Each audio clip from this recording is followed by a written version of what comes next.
in yogo cholo wa ye bugo ya ni ajin ke ibu bajin dina in ke ye baryo je pino ira je cha pina we kunya lengi de indo guriwi bai de do be nyang ajinu kunya ida mere nyam yo kwai yo ko dung ko chin yom na tie jong ye nga ajul kuin bai de do na minya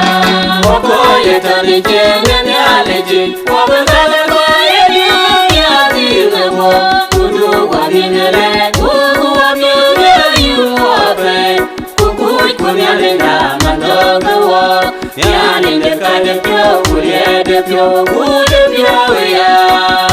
ni ti wo me no ai de do be nyang ma jing no nya ye de re nyam yo kwai nyam yo ko dung ko ba chin yom na tie jong ye nga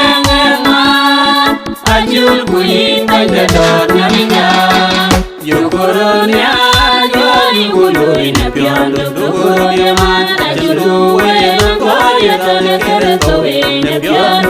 ko ye cha ne kere wo ke ya ke de jam ni ke ga bi pi yo na ko be ban ya ga ai ne do be nyang a jing no nya ye ta ne nyam yo kwai nyam yo ko dung ko ba chin yom na tie jong ye nga